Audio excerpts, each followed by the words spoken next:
from a relationship. Above average people try and add value first. Exceptional people add value repeatedly, don't expect anything in return.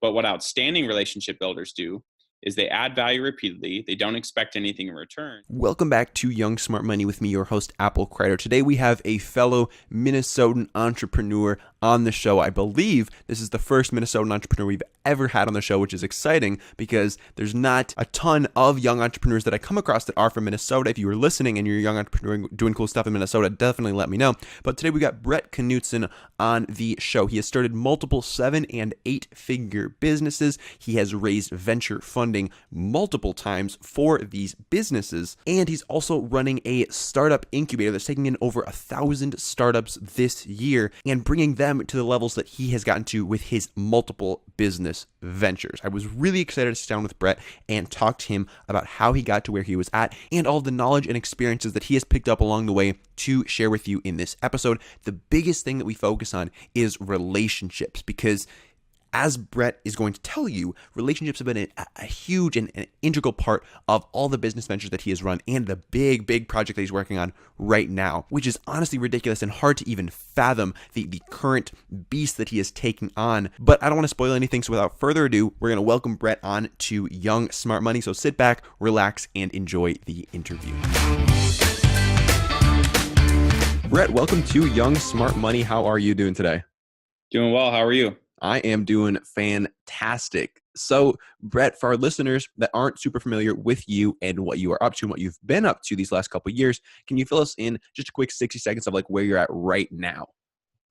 Sure. So my background is in starting businesses across a couple different industries. I started Hive, which is a social network. We raised several million from the co-founder of VA Games and other investors in Silicon Valley. I started a service-based business called Metaphone. We were like an outsourced appointment scheduling center that sold back in March. And a product-based business called Amare. We sell watches and other fashion accessories in retail stores across the country. And in December of this past year, 2018, so just a few months ago, I started a digital accelerator. So I help other people with ideas for startups and other people with startup businesses get to fundability, raise money, and scale their business. So that's what I do. Wow. So you got a lot of different things going on. You've built some really cool businesses that I want to get into throughout the course of the conversation, but there's a lot that I want to hop into right now. And the first thing that I want to talk with you about and that I like talking about with my guests about is your upbringing. So as a child, as like a middle schooler or high schooler, were you like that hustler that was like slinging Snickers bars in the back of the class? Were you somebody who was like setting up lemonade stands? Like, what did that look like? Were you somebody who took school really seriously? Fill us in on what that looked like for you.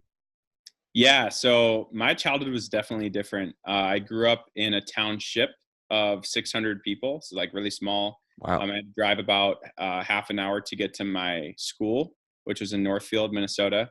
Yep.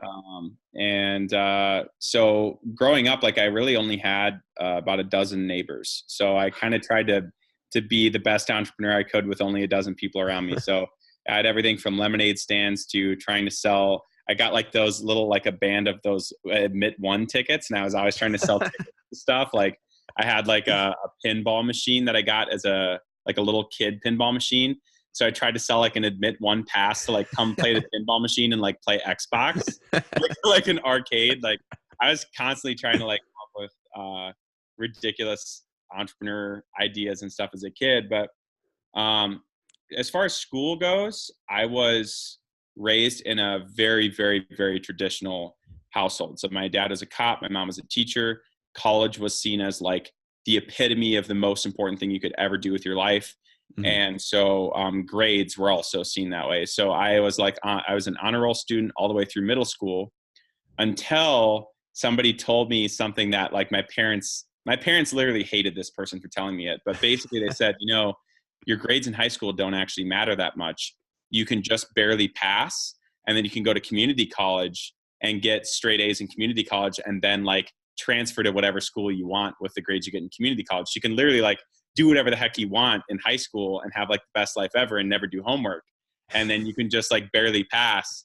And that's exactly what I did. So, but what's funny is I did the barely passing thing in high school and I focused on like creating a social life and having friends and stuff. But when I got into the time when it was okay, like, okay, now it's time to go to college, I didn't really want to, because I didn't see the value in basically being forced to learn more of what I knew I didn't like, which is what they call generals, in order to be able to learn what I knew I did like. And so I ended up getting into like business and sales and stuff straight out of high school. Wow. And I ended up going only to college for like one semester, like a community college for one semester. How were your parents with that? Uh, so my mom's kind of always been one of those like classic Minnesotan moms, like, I believe in you, honey. You can do whatever you want to do, and you're going to Yep. be the greatest ever at everything. But my dad's a great guy, but very strict. And so when there were some decisions that I made around that time where like he wouldn't talk to me for like months. Yeah. So like, and he Wow. definitely was not in support of me not going to college. So yeah, that was hard. And obviously, all my friends were going to college. So I was kind of like the black sheep of the Yeah. family and of my town, because Northfield is very, very it's a college town. There's 2 colleges in Northfield. It's a town of 17,000 people, and there's 2 colleges in it. So like the idea of not going to college is insane. Okay. So what did you decide to do from there? You said you went into sales. Was that like pursuing the entrepreneurial vision that you've been focusing on throughout high school, or like what led you into sales? So here's what's crazy. The stuff that I said when I was younger, where I said like I was entrepreneurial, Yeah. I didn't know that that's actually what it was, because my parents really kind of sheltered me from what an entrepreneur was. I didn't know the word entrepreneur or what an entrepreneur was till I was an adult. Wow. Yeah. So like my mind literally never conceived of the fact that like somebody started Target or somebody started Best Buy. Like the only thing that I thought, like the only business I thought people owned was like the local bakery. Yeah. So like I literally never had that concept of like I can make a thing and it can impact a bunch of people. And so for me, like my first job that I ever had was as a cashier at Target. And I just remember working like 10 times harder than the person next to me. And the person next to me was literally stealing food for their lunch. And they were always late. They always like made excuses to leave early. She always would sit on a stool because she claimed that she had like her foot hurt or whatever. Like literally trying to get away with as much as she could get away with and still keep her job. And I remember like during the end of the 6-month period where they like give raises, they sat me in the office and they're like, "Congratulations, Mr. Knutson. Like you've been doing an incredible job. And so we're going to give you the biggest raise that we can offer, 50 cents an hour." And I literally said, "Can I put in my 2 weeks notice?"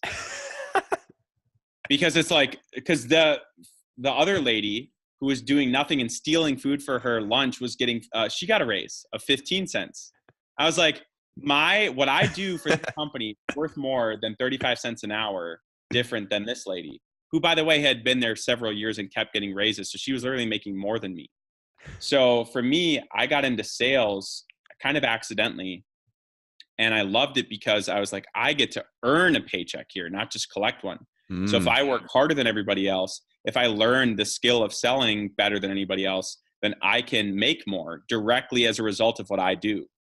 And so sales was incredible for me because it was like I literally went from being a minimum wage worker and only being really qualified by society for a minimum wage job because I didn't have a degree, to making like way more money than I could have ever imagined as like an 18, 19-year-old kid, because of sales, like the concept of earning a paycheck instead of collecting one. So that was kind of my early introduction into, I guess you could say, entrepreneurship. Like I learned about personal development through that. I found Tony Robbins. I found out about entrepreneurship and starting a business all as an adult, which is crazy, but that's how sheltered I was growing up. So was being in control of your situation something that's been big for you throughout your life? Because it seemed like one of the biggest reasons why you wanted to make that pivot was like you wanted to be in control of your circumstances. So is that a recurring theme for you? I've never had somebody bring it up to me that way, but yeah, like I definitely don't like the idea of not being in control of my own future.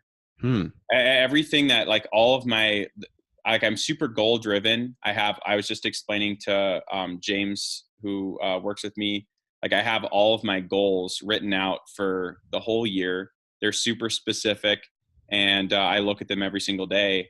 And the idea that anybody could ever opt out of that and choose to live a life that's the same every day and not have anything they're striving towards is really hard to wrap my brain around. Wow. And I understand that I'm kind of the exception and not the rule. And so I respect that other people like consistency and like certainty, but I definitely have never been driven by that. Wow. Yeah. Because I mean, a lot of people that I talk to will be like, stop, like, don't make my life hard. Like, I know what I do and I'm just going to Yeah. keep doing that. But that's, yeah, I mean, you're definitely not in the majority there of people with that way of thinking. I think the reason why is because people like to blame, they like to place blame for the bad things that happen in their life on anyone other than themselves. Yep. So it's really easy to live a life that's comfortable, because if you live an easy and comfortable life and you always make easy and comfortable decisions, you'll end up with a very uncomfortable and hard life. But if you're the Mm. type of person that places the blame on everyone else, then when you end up with the uncomfortable and hard life, it's the government's fault because Social Security is not there. It's, so and so's fault for letting you go from your job, right? It's the economy's fault. Like it's so much easier if you're always making the easy and comfortable choice to put yourself in a pattern of belief where you're entitled to what you have, and that everything bad that happens to you is the fault of something or someone else other than you. So for me, I believe that everything that happens in my life, for the most part, is something that, like, aside from like death and stuff like that, like it's in my control. And so if something bad happens to me, that was probably in my control too. And if it wasn't in my control, I can make the way that I perceive it or what I do with it in my control. Right. Hmm. Yeah. And so, but it's interesting though, because I've never had anybody actually ask me that, like, so do you just like being in control of your life? But I think that the answer, of course, is yes. I think most entrepreneurs get into entrepreneurship probably because of that, and they don't quite realize it, because maybe they were the employee that had good ideas and was never listened to or whatever. Hmm. But I think entrepreneurs are typically driven by a why that's greater than themselves, or greater than being in control, or greater than money. It's something impact and purpose driven that's greater than stuff like that. But I think that they do get into entrepreneurship for that reason sometimes. Absolutely. So I'm always curious to find out what people's why is. Like, what is that burning desire, that thing that keeps you going and keeps you pushing through and starting all of these different businesses? Like, for you, what is that burning internal desire that keeps you going? Yeah. So I think that you need to have a why that's bigger than money and bigger than you. But I think Mhm. that your why definitely evolves over time. Okay. At least it did for me. So my why originally started off as, I think, just, it was, my why was what I didn't want, Mm. right? Hmm. I didn't want to work 10 times harder than the person next to me and make less money, right? So like it started out with like a smaller why like that, just to change my circumstances. But if you want to achieve greater and greater levels of success and impact, you have to have greater and greater problems. And if you are having greater and greater problems, you need to have greater and greater whys. And eventually the why of money and the why of self are not a big enough why to overcome the size of the problem that you need to overcome to reach the next level of success. And so for me, the why that was able to overcome incredible obstacles, my first why that was really able to um, make significant impact in the world with, was my mom. So my mom is chronically disabled. And as a result of the disabilities that she has, she lost her license. And by losing her license, and my parents, by the way, got divorced when I was 14. So she was truly alone, like completely by herself, didn't have any friends really. And I wanted to find a way, this like 2013, for her to find the people that were nearby that like the same things as her, so she could make new friends and they could come pick her up and do something fun. Well, back in 2013, there was literally nothing. And so I very naively decided to create the solution for her, which ended up becoming Hive. And so my why of helping my mom not be lonely and trying to like end loneliness for people is what was my first why. that drove me to be able to create and have Hive used by hundreds of thousands of people. Now, my why ended up evolving into my mom, helping my mom, providing for my mom, and now providing for my wife and kids, right? So I have a wife and kids.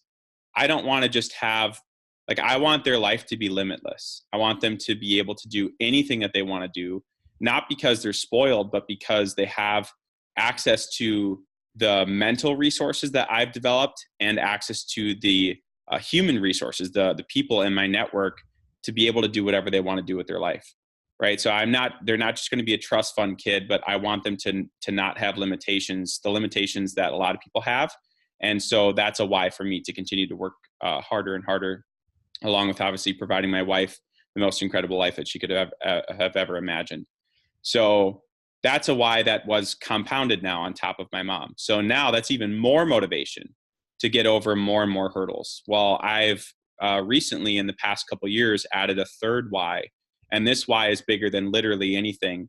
And it's, I want to leave a historical dent on education reform. So I want to be a part, I want my life legacy when I die. I know it's a long, grueling, very expensive and incredible process, but I want to have a historical dent and play a significant part in the reform of our garbage education system. And so in order to do that, I need a tremendous amount of resources, a tremendous amount of influence, and a tremendous amount of connections, right? And so everything that I do is reverse engineered from that end goal of developing either more resources, more influence, or more connections. Wow. That's huge.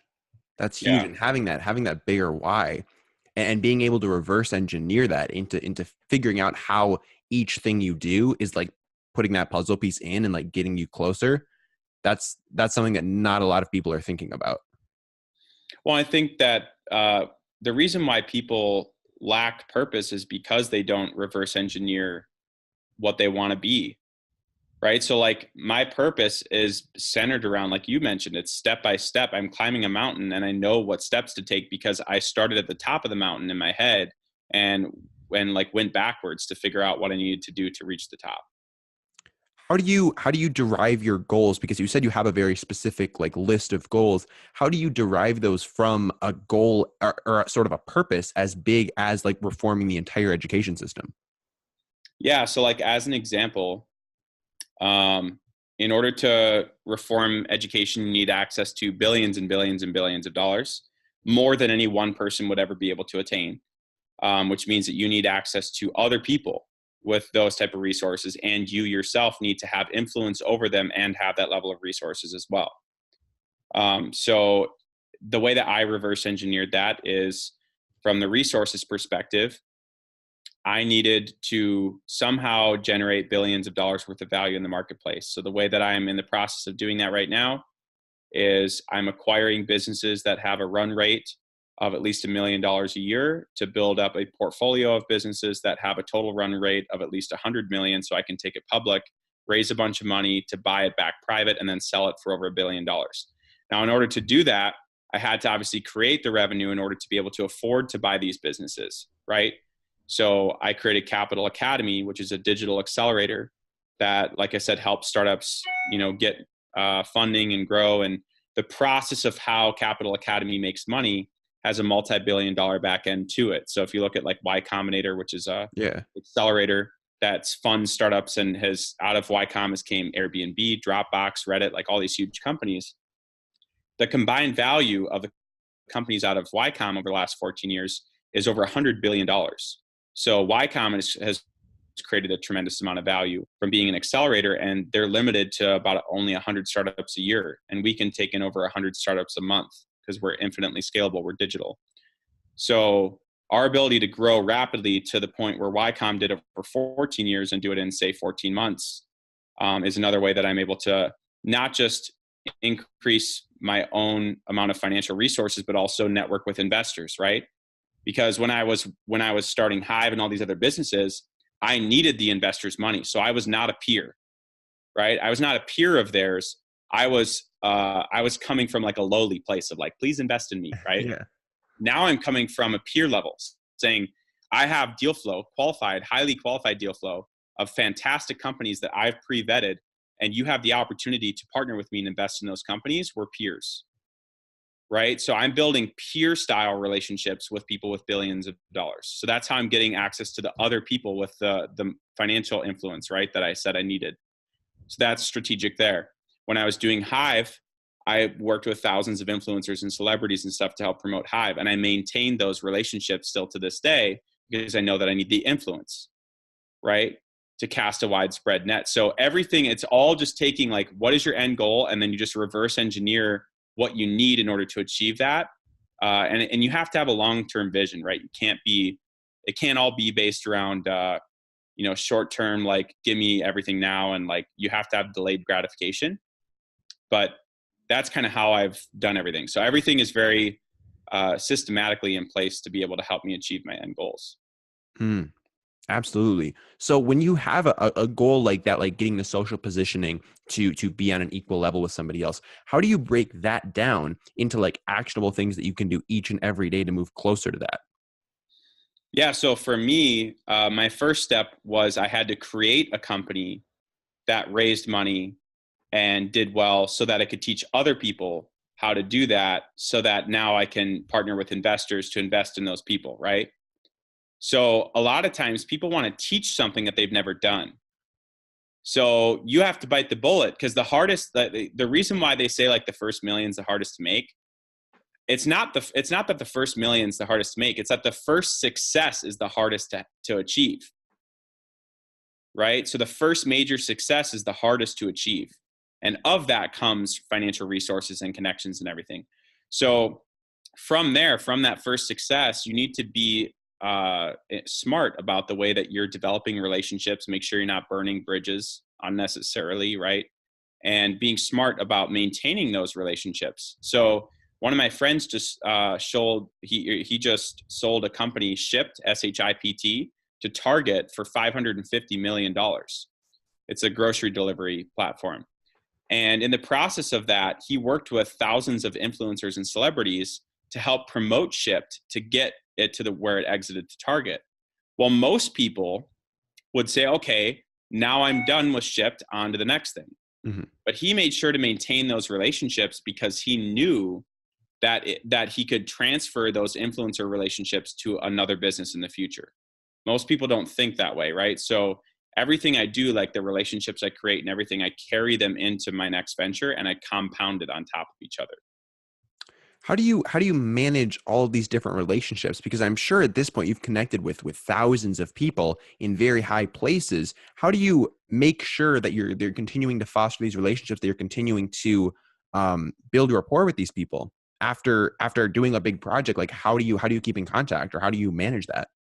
It's extremely challenging, and anybody who says otherwise is lying. Like, it's very, very hard. It's like its own job, but it's worth it because everything stems from relationships. Literally everything. Money exchanges hands over trust. Trust is fostered through a relationship. Like, everything happens from relationships. Most people build relationships the wrong way, right? So the right way to build a relationship is to add value first, repeatedly. Don't expect anything in return, right? So like, average people seek to take from a relationship. Above average people try and add value first. Exceptional people add value repeatedly. Don't expect anything in return. But what outstanding relationship builders do is they add value repeatedly. They don't expect anything in return. And then when they're offered value in return, because all high quality people want to return the value, mm-hmm. they will instead use that opportunity to recycle the value onto somebody else in their network where there's a mutual benefit, so they can continually add value and grow their network and also interconnect their network, right? And so for me, I'm constantly, it's become a habit or a pattern in my brain to think about, every time I meet someone of high value, who else in my network can I connect where there is a mutual exchange of value, right? So most people do this the wrong way. I just had somebody text me a few days ago and say like, hey, I know this person. He's like a multimillionaire. He's super successful, whatever. You guys should connect. Just because we're both successful doesn't mean I want to meet him, right? Like we might just waste each other's time. I only connect people where there's a mutual value add that is clearly defined. Hey, you have a need here. You have a need here. You have a skill here, and you have a skill here. If you meet, both of your problems are instantly solved. And I do what's called a double opt-in. So I text one person, I say, hey, I know this person in this space. They do this, this, and this. I want to introduce you to them. Is that okay? Yes. Hey, I know this person in this space who does this, this, and this. I want to introduce you to them. Is that okay? Yes. I get an okay from both of them first, and then I put them in the group chat, right? And just through that, you can maintain incredible relationships because you're continually adding value to your network, and it doesn't take a lot of time. So double opt-in, mutual value add style introductions are one way that I continually add value and stay top of mind and become like a plug for these very successful people. The other way, and this sounds ridiculous, but I know that the younger audience understands this probably better than anybody else, is Instagram. Instagram is an incredibly powerful tool for staying top of mind. So I'm constantly commenting and liking on people who I want to remember me and stay top of mind. I'm constantly replying to their stories, right? Yep. I'm staying top of mind. And Instagram is becoming what LinkedIn could and should have been, right? When it comes to networking, because I can see, like, say I want to meet somebody. I did this literally the other day. I won't say the person's name, but they're huge influencer, like multiple 8-figure following on Facebook, really big deal person. And I saw them at a party. And I wanted to stand out. I didn't just want to say, hey, first off, I never take pictures with famous people. I never ask for autographs. Because that brings me from peer to fan. Yep. Okay. So I've met a lot of people. I have people's phone numbers that most people wish that they could have photos with those people, but I don't have photos with them. I have their phone number, but I don't have a photo with them, right? I'd rather have their phone number. I'd rather be their friend than have a photo with them. So anyway, I saw this person at the party. I wanted to meet them, and everybody was kind of clamoring around them. So what I did was I went to their Instagram, saw who they were following that we had a mutual connection with, right? Mutual friends. And I went up and I was like, hey, it's great to finally meet you. We have so many mutual friends. Like, I was just talking to blank, blank, and blank about you over the last couple of weeks. Now I'm seen as a peer, right? And we became friends. He followed me back. We've met up several times since. I've added value to him, right? I haven't asked for anything from him. And now he hits me up and says, hey, I'm looking for this type of person. Do you know anybody? Hey, I'm looking for this type of person. Do you know anybody? That's who you want to become in people's heads, right? So that's kind of what I think most people are doing wrong versus like what they should be doing when it comes to managing relationships. Absolutely. And when you say adding value, could you give our listeners some examples of ways that they could sort of figure out, maybe somebody is at that like higher level than them and they want to figure out how they can bring value to this person? What are some of the best ways to go about that if that person's not at your peer level and they're not somebody that you have like an active relationship at the moment with? Yep. So one of my favorite things to do when I talk about relationship building is what not to do first. Okay. Because if I just tell people what to do, it literally won't help them even as much as telling them what not to do first. Because I get a lot of what not to do in my DMs, right? So here's what not to do. Hey, bro, I love what you're doing. I'd love to let me know if there's any way I can help. Okay, here's the thing. Super sincere, super well-meaning, totally useless. Yep. Super sincere, super well-meaning, totally useless. Why? I don't have the time to think about how you can help me, first off. 2, I don't know what your skills are, so I don't know how you can help me. Waste of my time, waste of your time. I'm not going to reply, or I'm going to just like your thing and move on, okay? If you want to add value, you need to be succinct and specific about how you're going to add value. Now, most people are like, well, how the heck can I add value if I'm just getting started? 2 things. The best way you can add value easily is by introducing the person to somebody who is a peer of theirs and has had success if you haven't yet, and helping them do business together, right? And we mentioned how to do that earlier. Now, what if you don't know any high quality people and you meet your first one? Now what do you do, right? Try and connect with them, be a nice person, keep them in mind. Don't ask for a photo, certainly. And just say, hey, there's somebody I want to connect you with. Wait till you meet the other person you want to connect them with, and then connect them. And just say, hey, totally forgot the other day, things got crazy. I wanted to introduce you to my friend. Literally, just whatever you need to do to stay on peer level. Now, the other thing is, what if you want to get to a really high level person? Because I dealt with this problem with influencers and investors, right? Like, how the heck do you talk to, Justin Bieber, for example? Okay. Brett, we lost your audio. Oh, can you hear me now? Yep. Okay. So you go to who this person is you want to connect with, and you see who they're following. You will likely not know any of them if they're super, successful person, but you go to who they're following and who's more accessible than they are, and you see who those people are following. Still likely out of your league, right? Out of your reach. Maybe you found someone with 10 million followers that follows Justin, and now you found someone that follows that person who has 1 million followers, right? Still out of your league. So now, okay, find someone who has 100,000 followers that follows a person with 1 million. Add value to them somehow in any way possible, like offer to take, free photographs for their Instagram, whatever, like just whatever you need to do. Add value to that person, then work your way back up the ladder, right? So work your way now, be like, hey, like, do you know anybody else? And like strategically, like ask leading questions and get them to make the introduction to the person that has the 1 million that is connected to the 10 million that is connected to the 100 million, right? And work your way up the ladder. Now, once you get up to the very top of the ladder, you're probably not just going to be able to go from the person who has 10 million to the person who has 100, because they get approached by that all the time, right? A perfect example, I'm not trying to use, maybe I'll stop using names. I'm not trying to use names. Okay. There are people who people like Justin Bieber know that are used to that circle wanting to get to know Justin. Even in that level where they have maybe 10, 20 million followers, they want to be friends with Justin, and they keep trying to leverage that person. So it's not going to work. So what we did in that scenario, where we were trying to get to these super, like the world's most famous and influential people for Hive, was we would get to know 5 of, say, Justin's friends. And we would invite all 5 of them to the same party. And we throw a really great party because we knew Justin would show up, right?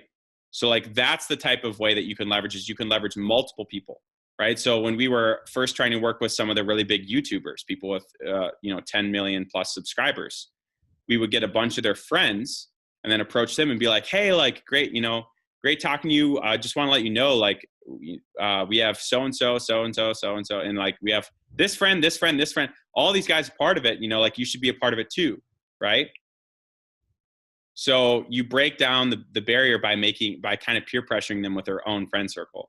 So there's all sorts of ways that you can kind of reverse engineer warm networks like that, using LinkedIn, using Instagram, using real life people.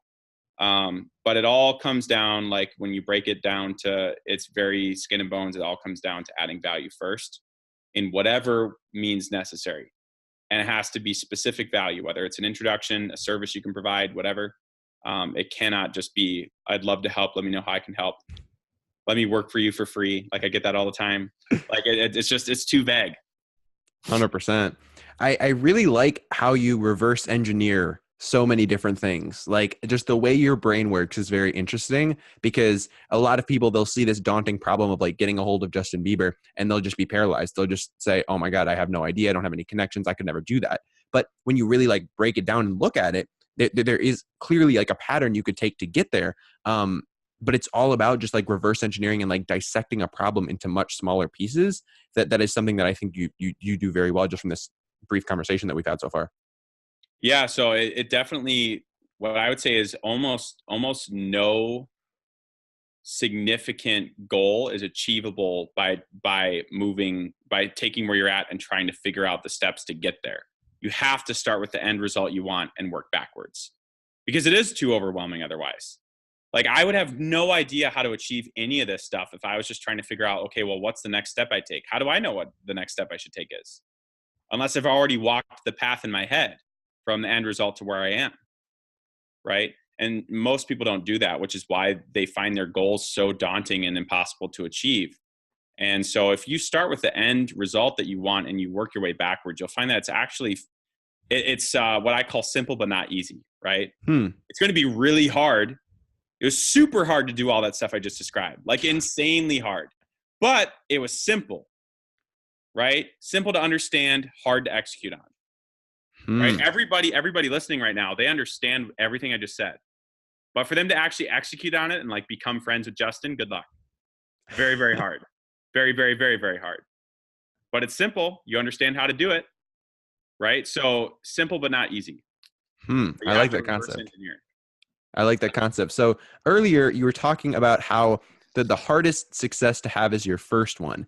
And I'm really curious to know what you think are some of like the big differentiators that are between people who go on to have that first success and people who fizzle out, they give up, they never even take those first steps. So for you, what are some of those key factors that are going to set people apart that actually go out there, do something and make it happen versus the rest of the people who just don't? Perseverance, focus, and resourcefulness. Like that's literally it. Perseverance, because it's going to take way longer than you think, and it's going to be way harder than you think, right? Which is why you need to have a significant why that compels you. It pulls you forward instead of you having to push yourself. It pulls you, right? Caleb Maddox is one of the phrases that he always says that I like is no one has to push me because my passion pulls me, right? So make sure that you have something that pulls you. You have to have that why, and that's where the perseverance comes in. Focus. My goodness, like we live in a trash society now where everybody's focus is in a million different places. They're trying to spin 7 different plates and dropping all of them. The value of focus cannot possibly be understated. So if you look at Bill Gates and Warren Buffett were like having a barbecue at Bill's father's house. This is decades and decades ago. Bill and Warren have been friends for a very long time. Mm-hmm. And Bill's father asked them both, he's like, I'm just curious, like if you guys were to write down, he grabbed a piece of paper, he's like, I want you guys to just write down the one word that you think describes why you've both been successful. Don't talk about it to each other. Like just write down the words. I want to see if they're the same or similar or whatever. And they both wrote down the same word. The 2 most successful men on earth at the time, and it was focus. We're dramatically undervaluing and undermining the importance of focus. Stop reacting to things, right? Like I'm on Instagram a lot because it's a relationship management tool, but I'm not perpetually on Instagram. I have I set aside times for everything, and I'm focused when I need to be focused, right? And so focus is an asset that most people don't have anymore. And so if you can be focused, you'll stand apart from the noise just from that alone. So focus, perseverance, and then resourcefulness, right? So many people blame their lack of success or they blame their failure on a lack of resources. It's never a lack of resources. It's a lack of resourcefulness. And the best example that I've ever heard of how to describe resourcefulness would be if I had a Ferrari that I just bought new for $250,000 and I offered for you to buy it off me for 25 grand and you didn't have 25 grand, you would find 25 grand. You would literally find it because the value's there. You'd be like, yo, like we got to go in on this together. Like we can flip it and sell it, make it like you would figure it out. Yeah. Right. But people aren't resourceful enough, typically because their why is not big enough. They can't persevere and figure out a solution. Resourcefulness is a huge part of being an entrepreneur. And unfortunately, the broken education system that we have teaches you that you need to be taught how to learn. And that is so far from the truth and so far from what will help you succeed in entrepreneurship. You don't need to be taught how to learn. You need to learn how to learn. You need to learn how to be good at learning in order to be successful as an entrepreneur. So perseverance, focus, and resourcefulness. And I'll throw in a bonus there. Making sure that you are focusing on making your strengths superhuman and delegating your weaknesses. Don't be a jack of all trades, master of none. There's no value in the market for that. You need to be better than everybody at 1 or 2 things.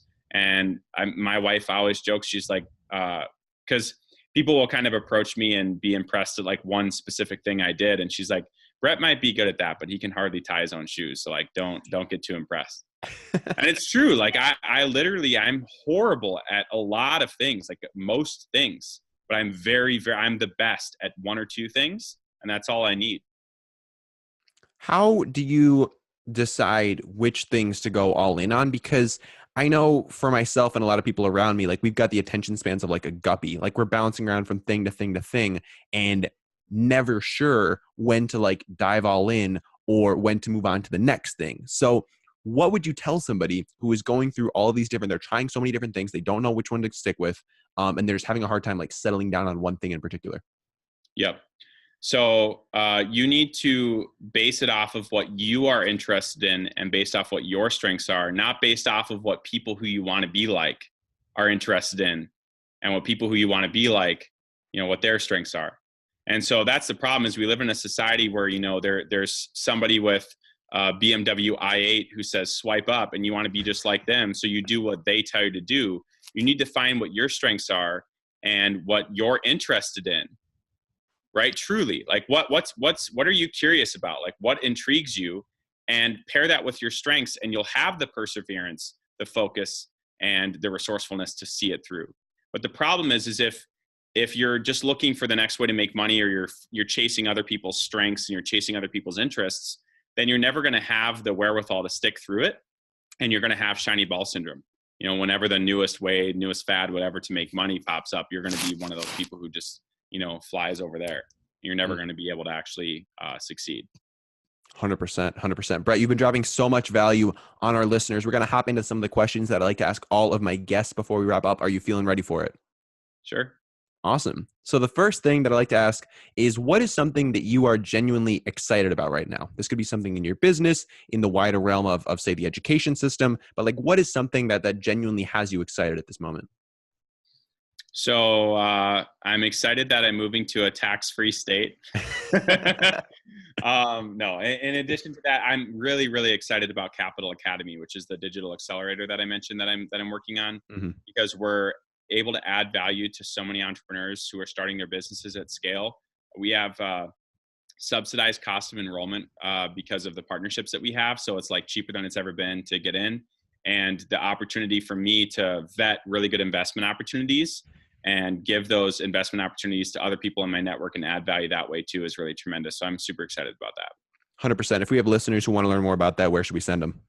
www.capitalacademy.com. Awesome. And that'll be linked up in the description as well for this episode. Next thing I'm curious about is, do you have any habits that have served you well? These could be in business or just in your life, things you do on a routine basis. Yeah. So, the best habit that I have is the way that I approach relationships. Like I said before, it truly is a habit.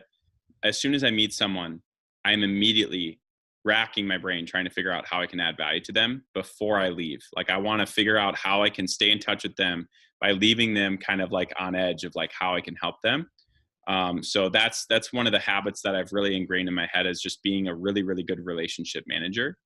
Outside of that, so this is kind of funny. A lot of successful people say that like everything lives and dies in your morning routine.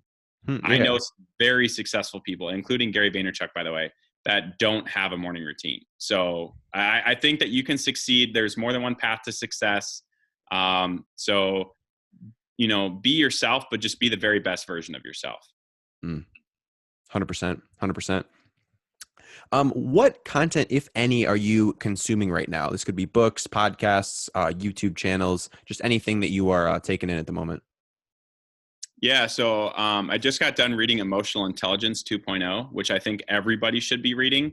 Emotional intelligence is basically what makes you a good relationship manager. It helps you with social awareness and self-awareness. And it's really one of my favorite books. Also, Tribe of Mentors and Principles are two books that are sitting over there that I'm in the middle of. Principles I've already read once through, but it's just a great book, so I'm reading it again. And Tribe of Mentors is by Tim Ferriss. It's just kind of like a compilation of knowledge from some of the world's most successful people. So I read a lot of books. I occasionally listen to audiobooks, but I like to actually sit down and read the books a lot of times, but mostly books. And then as far as YouTube goes, I watch a lot of Dan Lok. If you're familiar with Dan Lok, I'm actually working with him on some stuff. So it's been fun to go from a consumer of his content to working together on some stuff, but he's really incredible at what he does too. So just when it comes to high ticket selling and working with people and everything, Dan's really good at that. And, all the other people that everybody tunes into. 100%. How do you decide what books to read?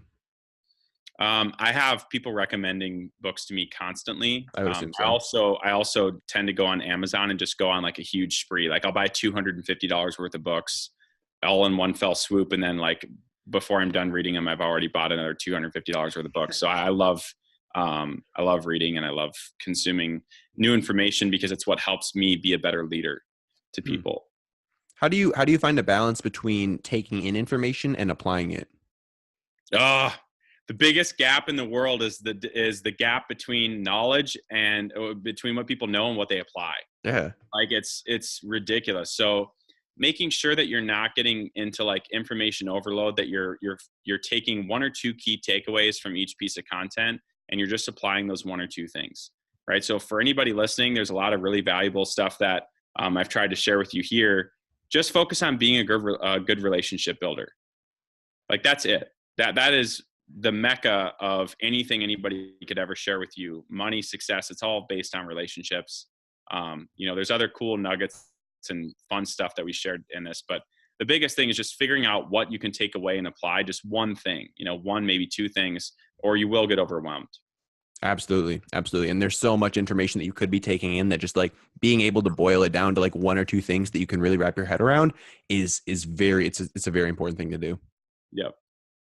What do you do in your business that doesn't scale or like that has that personal Brett Knutson touch? So quick example, I'll pull out my phone and send like 5 to 10 video DMs on Instagram to just random followers every day, being like, hey, what's up? My name's Apple. I appreciate the follow. If there's anything I can do for you, let me know.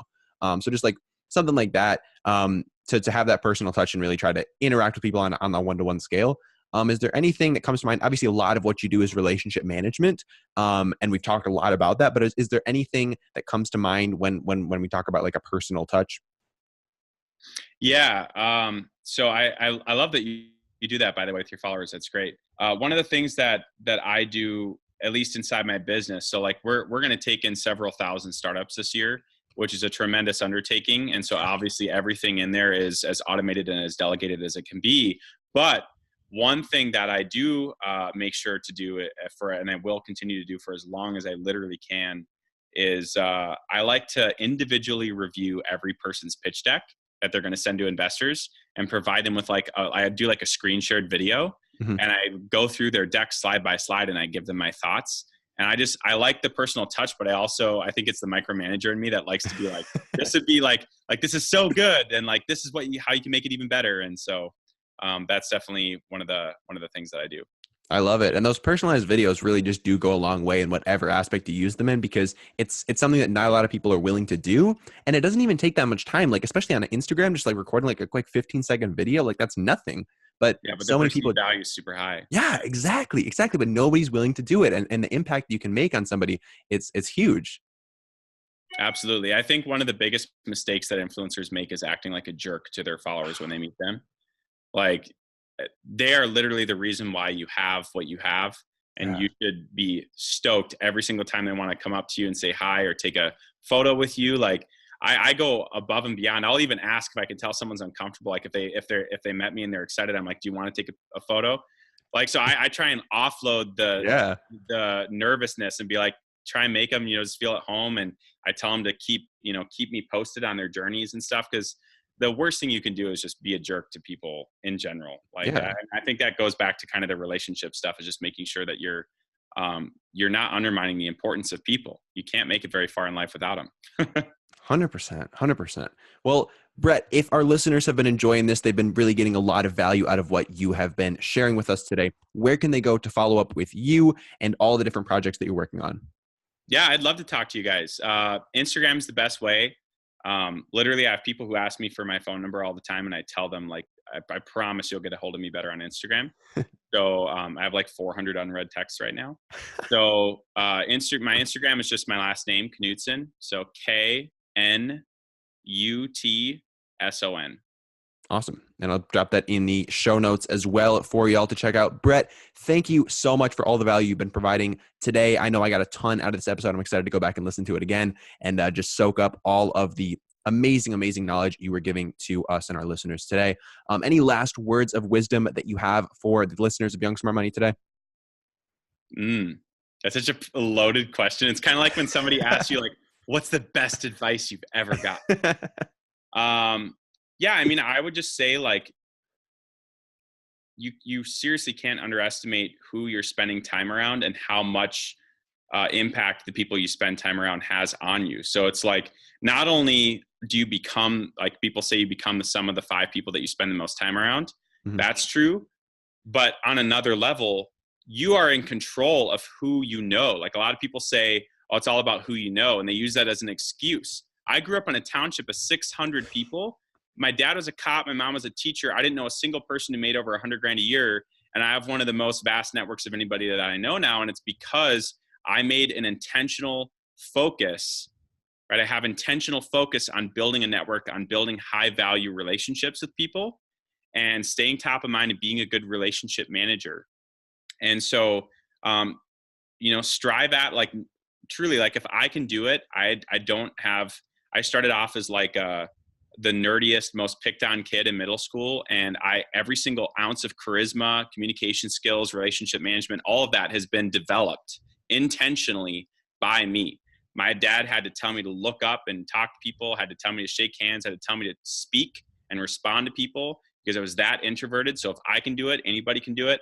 And just go out there and see the value of relationships and build good relationships with people, and you go far. 100%. Brett, thank you so much for your time, man. I really do appreciate it. Absolutely. Thanks for having me. Well, I hope you guys enjoyed this latest episode of Young Smart Money and got a ton of value out of it. If you did, do not forget to subscribe to the podcast. It only takes about 5 seconds. If you're walking the dog, if you're going to the gym, pull that phone out of your pocket, press that subscribe button, and drop us some love in the ratings and review sections as well. Those really do help the podcast get in front of even more people and helps us get even more amazing guests on the show. And I do read each and every one of your ratings, reviews, message that you send me. They really do impact me and the show and show me exactly what you want to be seeing here on Young Smart Money. So again, do not forget to drop us a rating, review, and subscribe over in iTunes. And guys, have a wonderful day. Take care. And I really do appreciate you choosing to spend your time here with us on Young Smart Money. Have a wonderful day.